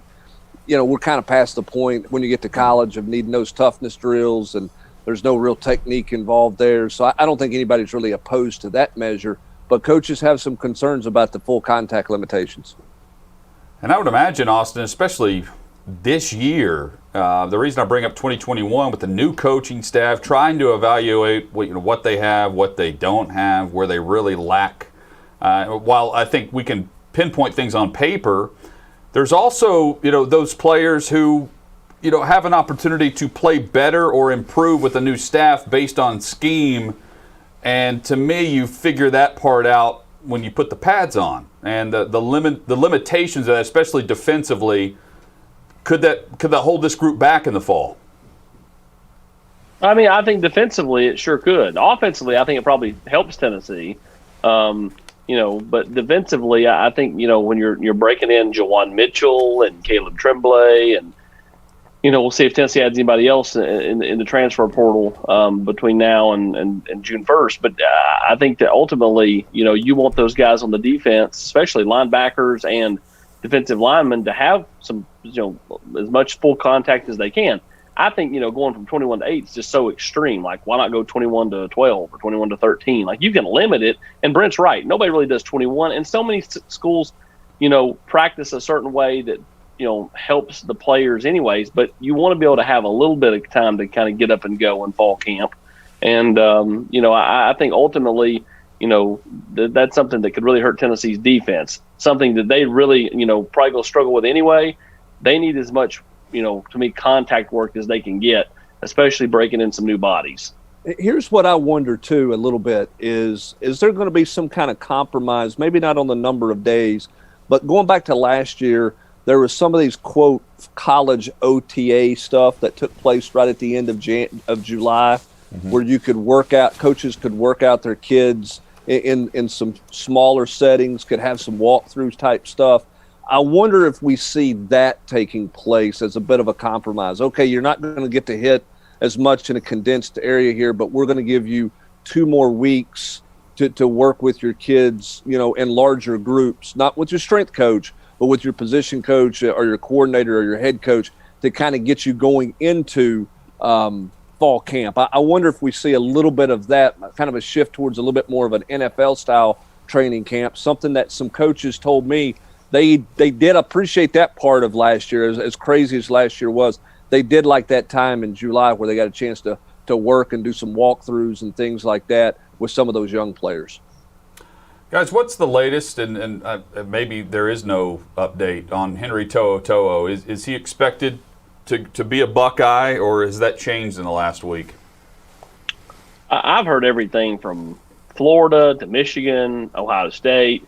It seems like the Alabama ship has totally sailed. But those are kind of some of the teams I've heard. Ultimately, I think it's odd that here we are, May 7th, and Yes. Nothing's been decided or announced, for Henry. I mean, that seems a bit bizarre because, when you've taken the semester away and you've just been doing everything academically from home, looks like to me you would try to be to your new destination for mini term, and have as much time with your new school and your new program as possible before the season starts. I know that's what I would be trying to do. So I find it odd that he did not and has not done anything to this point. So Brent, the Henry situation just seems so bizarre to me. The kid still never went through spring practice in his college career. You take away 30 or 45 practices depending on how you look at it. That definitely hurts him. Well, and I think the other thing that if you're a school that you're looking at that you have some concerns with is, the homesickness element to this. He was homesick. But when he got to Tennessee, there was talk that he was going to go home and not come back at some point. Tennessee had to kind of stave that off as a freshman. And then last year he didn't come back until July, essentially, because he wanted to stay at home for Father's Day to be around his dad, who he's extremely close with. And then there was talk he was going to come back to Tennessee in February, but he didn't really want to come back there because he wanted to be out there for personal and family reasons. So I think there's probably some schools trying to figure out, is he going to come to us and stay and be committed to us year round football-wise. I think they're trying to figure out some of those dynamics as well when you talk about, okay, we got enough depth there. How much of a factor is he going to be? Michigan's kind of the latest hot topic school. There's nobody on the West Coast that's been talked about, but you never know because that family is extremely tight. Dad's extremely involved in the decision-making process there. Brent, I want to talk to you and start with you on this one. On the NCAA investigation, you sat down and spoke with Danny White, and I know that the investigation continues on Tennessee's end. I'm curious if you feel like part of that reason is because Tennessee wants to take this as far as possible with the NCAA in the passenger seat as they're driving through this investigation in hopes that whatever they submit to the NCAA and whatever self-imposed sanctions that are out there are just approved by the NCAA. So in sort of lengthening the investigation, maybe somehow they get to a quicker conclusion of what the penalty is going to be. Do you think that's the thinking behind some of this with Danny White in Tennessee?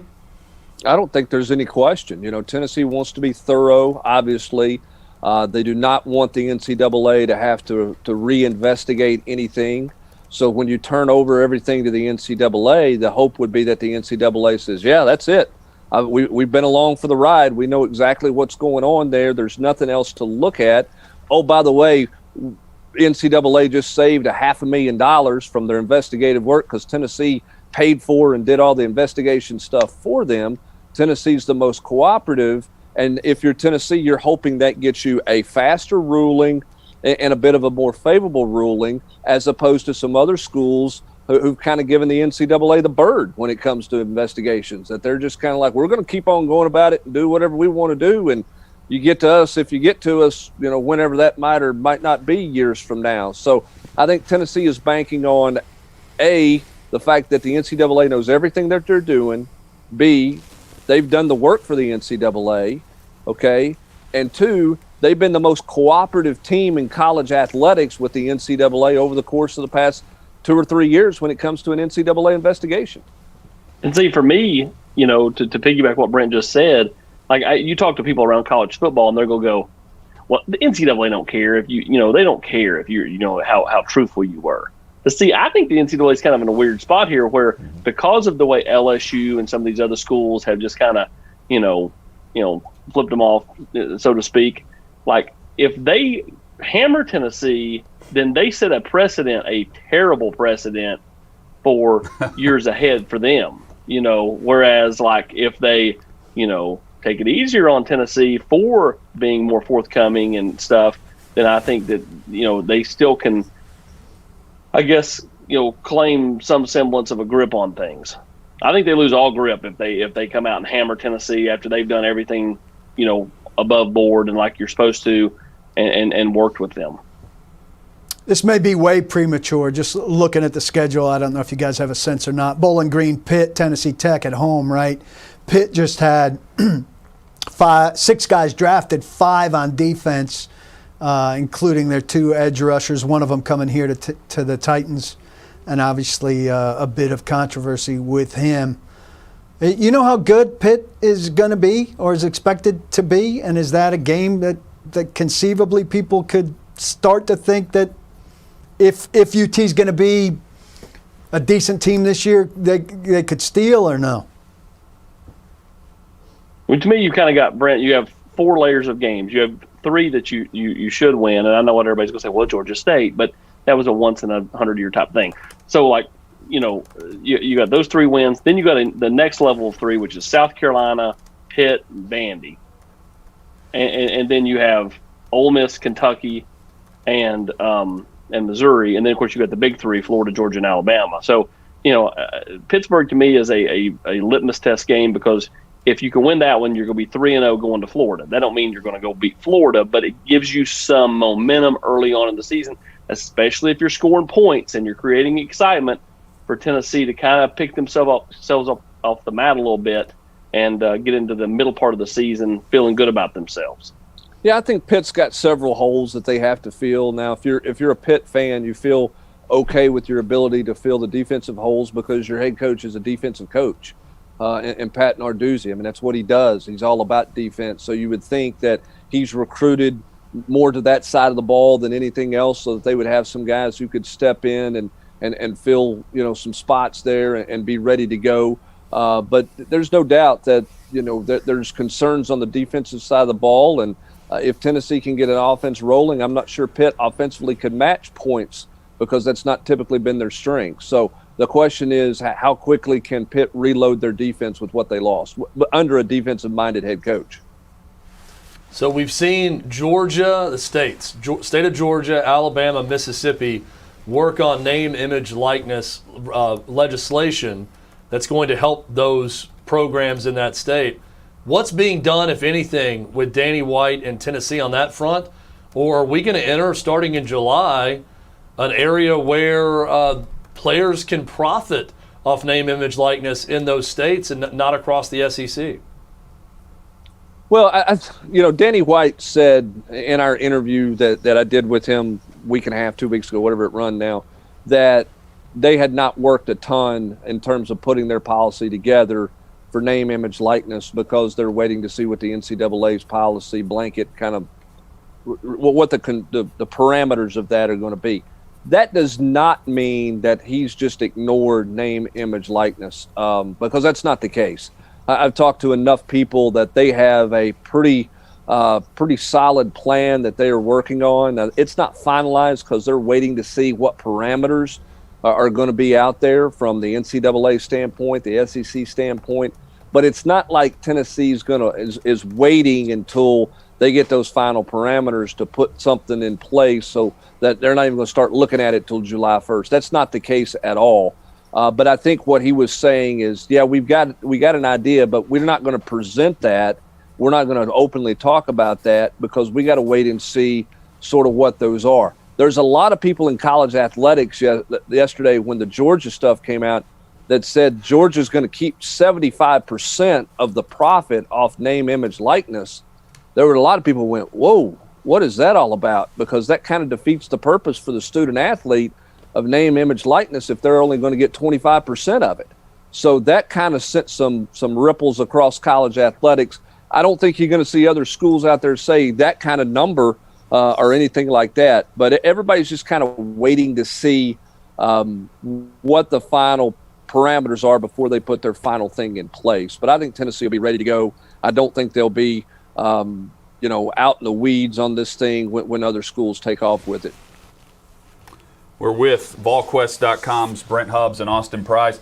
Brent, while we're on the topic of your first chat, sit down for the site with Danny White, how would you compare first impression, first interview to that of Mike Hamilton or Dave Hart or John Curry? I think we all had a sense of what Fulmer would be like in the setting like that. How would you compare Danny White to the other three? That's a great question, and it's a little bit tough to answer because I knew John Curry as an assistant. So when I sat down and talked to him, I already had a relationship there. Same thing with Mike Hamilton. My first conversation with Danny White, Austin and I introduced ourselves at the Josh Heupel press conference, and he was still worked up over the fact that there was a leak over the fact that Josh Heupel was getting hired, and we had reported that before. He wasn't mean by any means, but he was clearly still kind of dancing around how we knew that and was bothered by the fact that that got out there. The thing that I came away with in my interview with him is he's got a better, you hadn't heard from him. And so you kind of wondered what he'd been doing, right? I mean, he'd been hiring some people, but he kind of disappeared. And the perception of him is that he was going to take on all these people on Twitter or whatever. I mean, he was all this, kind of really brash type guy and everything like that. And then he kind of disappears. My takeaway was he's done a lot of work in trying to understand Tennessee, understand the history, knowing people, getting a better understanding of that. And so I think he took an approach of, I don't need to be on the speaking circuit till I have a better feel for kind of everything we've inherited and what we need to be working on here. So, I came away, pretty impressed with how much he's learned about Tennessee in a short period of time, and a little bit surprised at kind of his personality, because I think he gets pigeonholed into being somebody because of the whole national championship thing that he, that thing he ran up the mountain with at Central Florida, where he kind of openly challenged everybody. So you kind of thought that's who he was going to be. That's not the personality that comes across when you sit down and talk to him. And Austin, I think I because of what Brent just mentioned at Central Florida, I expected more of a marketing push. And I'm not saying that one approach is right or wrong here. I'm just trying to talk through it.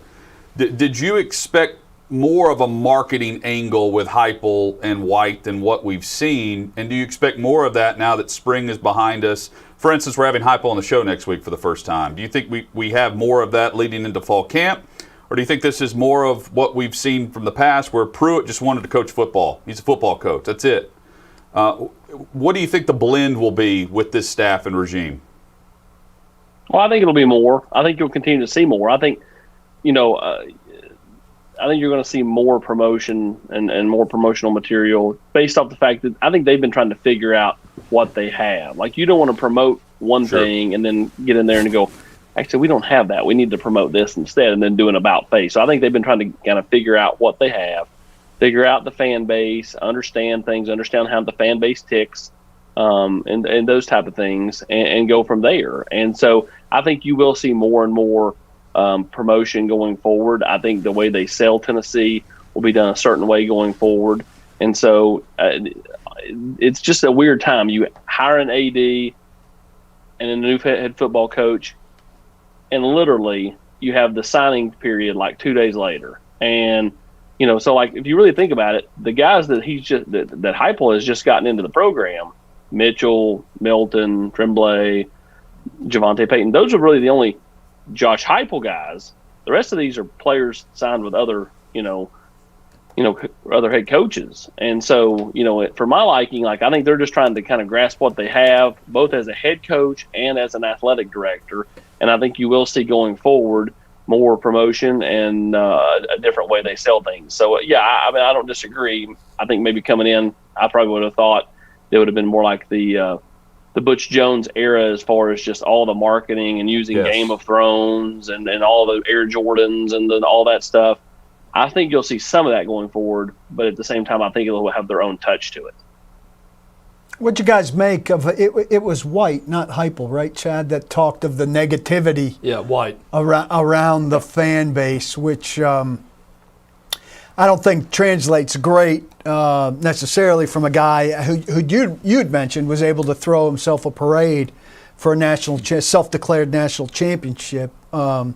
And I know he's looking for people to buy in, but when you invest with a financial donation, you're probably going to be more negative when things aren't going well, not less negative. Well, I think he has to be very careful with that. I get what he's saying, and I understand that the perception of Tennessee is that, that they're really negative about things in a lot of ways, but you got to understand where the Tennessee fan base has been, and what they've been through and where it's at right now. So I understand the point he's making, but at the same time too, I don't know that fans have any interest in being scolded. So, he made that in his opening. He made a comment about that in his opening press conference. He obviously mentioned it sort of in passing in an answer to a question I asked him about, trying to increase the donor base.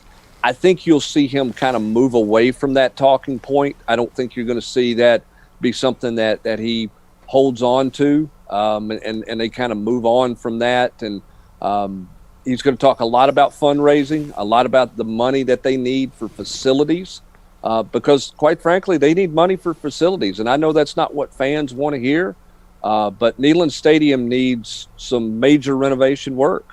Not just new bathrooms and not just a wider concourse. There's some structural stuff that needs to be done as well. Obviously, you've got a situation with Lindsey Nelson Stadium. I think the football program would like a players' lounge from a recruiting standpoint and things there. So to do those things, you've got to go out and raise money. And I think you're going to see a bit of a shift away from maybe telling the fans how to think or what to think, or even saying something about the negativity of fans. And it's going to be much more about everybody being all in and how much help they need, because financially they've got to get in a situation where they can produce some of these facility upgrades and renovations that you have to do. And I know for me. Sorry, Austin. I was going to say, for me, I understand what he was trying to do, and I've been pretty vocal on our side about how some of the comments on Twitter and or message boards can impact recruiting. But at the same time, until you've walked a mile in the shoes of a Tennessee fan for the last 15 years, I don't think you can truly understand what the fan base has been through. They take one step forward with a couple of years with Butch, then this massive step back. There's getting yo-yoed back and forth. And, Brent's right. Like, they do have to update some of the complexes on campus and the stadiums on campus. And, Danny White said that with Jason Swain this morning on his show. I want to get with our fans and find out what, how we can improve the, concourses, how we can improve the bathrooms, how we can improve all the different things at all of our different venues, because ultimately the student athlete's not walking up into the concourse to go get a hot dog. Bob from Section XX is going up into the concourse to get a hot dog. So, I think that, befriending the fans and getting on his side, Tennessee fans want to win. At the end of the day, they just want to win. And the first thing Danny White can do is make sure Tony Vitello doesn't leave. If he makes that happen, then he's off on the right foot, and people are going to forget all about the talk about texting a buddy and all that stuff. You want to keep Tony Vitello. That's the first step towards all that, fan talk and all that just going away. Yeah, and I think that's a great point. And I think the layer or two deeper on what I was getting at there on the marketing arm and on expectations of things, I'm not saying throw up, billboards and different things with a new slogan, as much as if you're going to talk about the negativity, get out in front of it and change the perception of, or at least lay the foundation for the vision that you're going to push forward, that you want the fan base to buy into. And Here's I don't the know problem. if they've done that completely to the expectation of what we thought they would.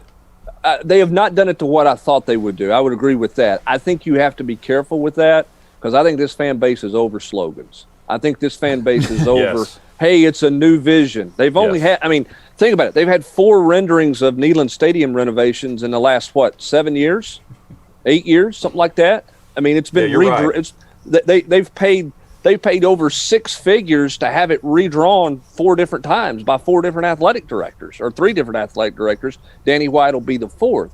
So I think there's a little bit of, are you throwing money away if you come up with a zingy slogan and you try to market a little bit that way? Because I think that rings hollow with fans who have kind of grown weary of some of that stuff. Austin's right. They want to win. Here's the amazing part. Tennessee's season ticket renewal right now is at 84%. That's not bad when you consider where this program has been and coming off 3-7 and all the unknowns.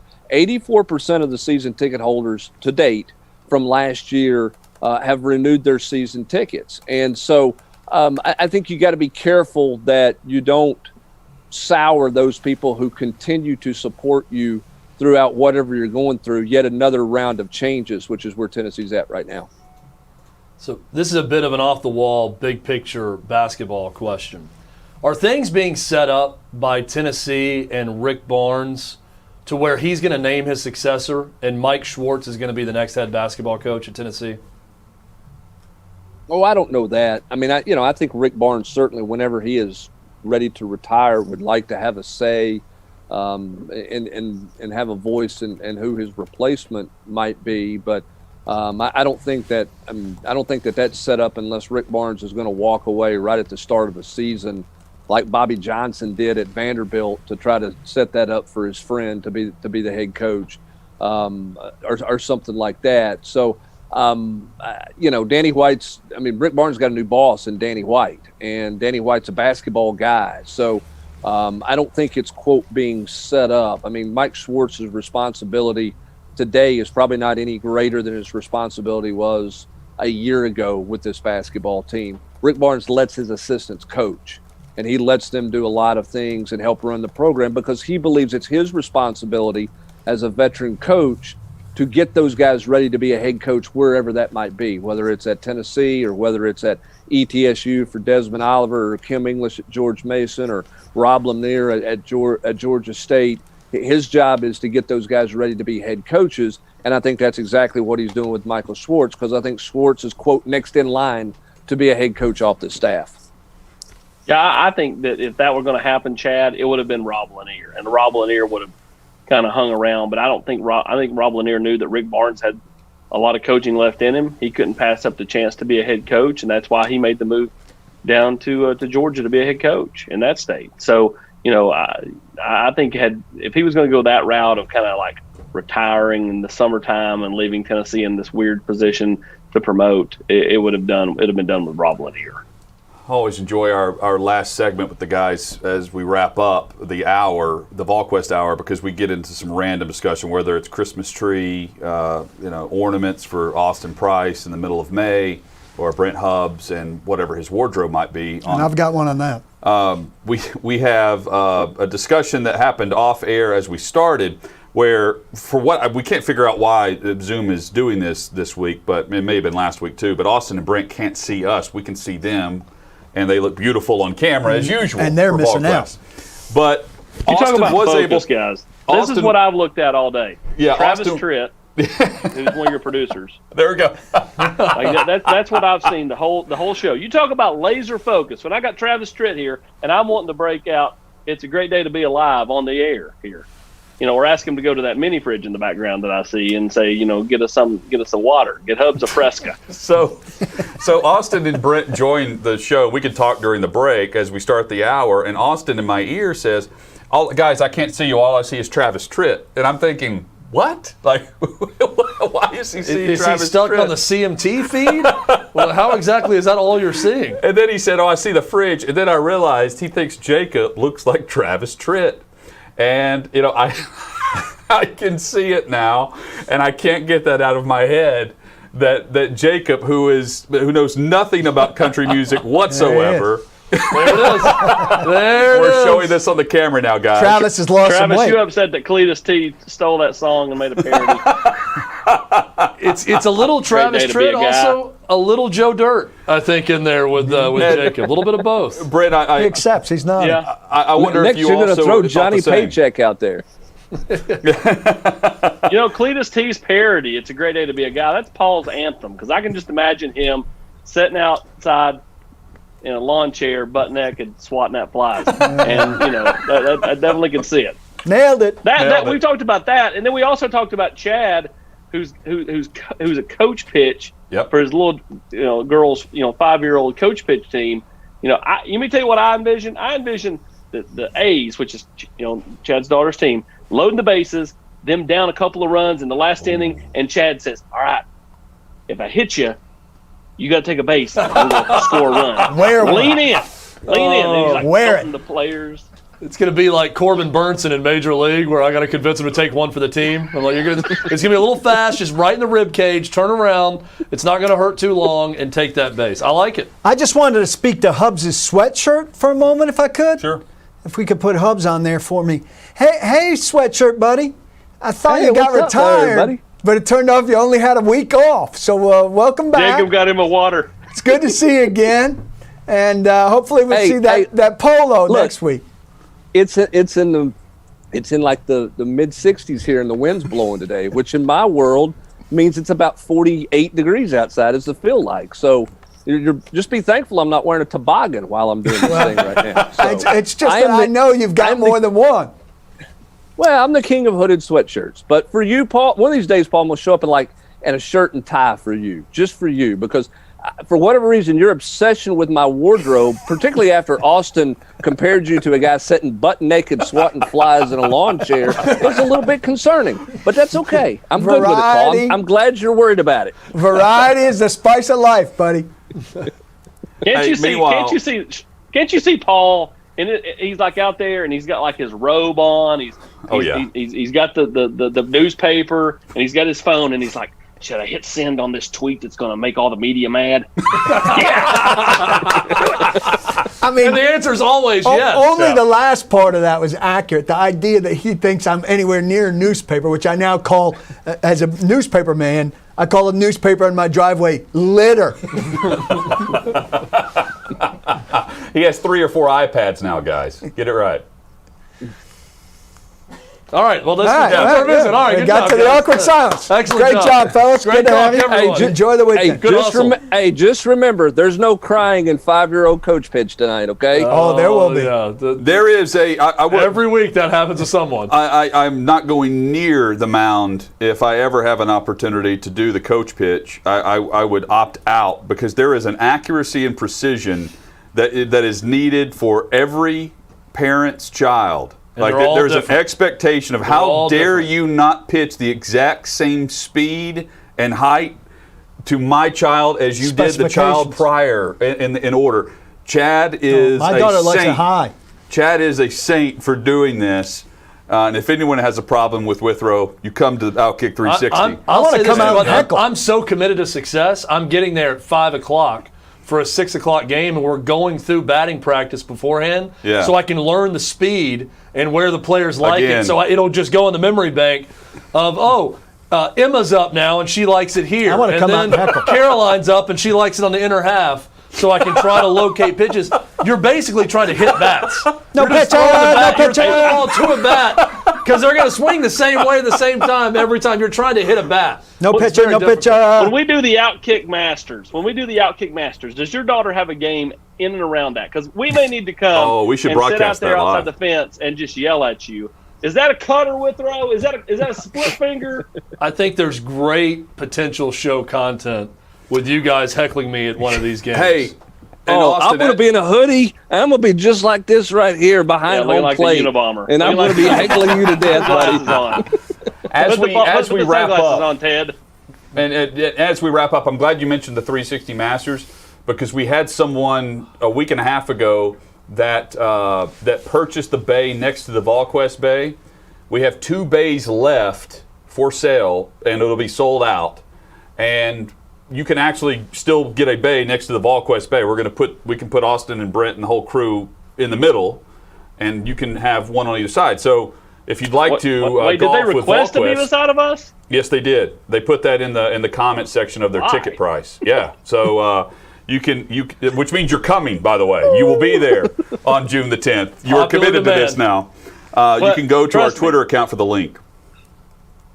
Trust me. Thank you, Austin. If you want to be on the right side of us, not the left side, because Hubs hits this big cut. Okay. And if he hits one off the toe, he may hit somebody. Thank you, Jim Furyk. How much merchandise are you requiring before you show up to participate in this event? I mean, does OutKick have to provide you with like a week's worth of Peter Millar gear? I mean, what do they got to give you to get you to make an appearance? And I hope you don't big boy them for a better golf course. Hey, listen, we're gonna make a day of it, Hubs. Me, you, I'm gonna set make us a up. day of it. I was in a car with you for 2 days driving across the state last week. I know, but we're gonna come over there. I've got my guy Jake at Brentwood Country Club. I'm gonna try to set this up. Hubs and I are coming into play with a bunch of Volquesters. It's gonna be a blast before we head over to the Top Golf. Save Can I some wear a swings, hoodie at that Hubs. event? Masters. Can I wear a hoodie? Absolutely. Yeah, just not that one. Absolutely. Not this one. I got to wear a nicer hoodie. No, that I gotta hoodie's wear my fine. Sunday Don't hoodie? let Is that what politics- you're Sunday Is that a hoodie, yeah, Russell? Was that a Russell? Guys, Is that a Russell hoodie? thank you as always, and we will catch up with you next week. Appreciate you. Thanks, guys. Appreciate well. it. Yes, thank you. Brent Hubbs, Austin Price, Thank you, Jim Volquest.com. Furyk still has Thank you, control. Jim Furyk. Thank you, It was Jim awesome. Guys, what a fun week. Another week in the books. Weekend is coming up. Happy Mother's Day to all the moms. We are in for a big weekend. Chad's got a big game tonight. Two big games tonight Two big and games tomorrow. tonight. Tomorrow it's going to rain. Tomorrow at noon tonight. Paul's going to go Every finish the Saturday it program. rains. Paul- I'm going Paul to finish gets the great program. film. Simon's got a bunch of soccer. I may be comforting him tonight if this race doesn't go well. There you go. Wish me luck. All right, big thanks to our crew. Be sure to check out FanDuel.com/OK360 for the best odds new users up to $1,000 risk-free bet. If you sign up over the weekend, if you lose your first bet when you opt into the $1,000 risk-free bet, you can get up to $1,000 back in site credit if you lose. Again, that is FanDuel.com/OK360. We are back on Monday. Everyone have a great weekend. Hit us up on Twitter at OutKick360. Double the warning because it needs to last you for a couple days. Don't block the box. Do lock the locks.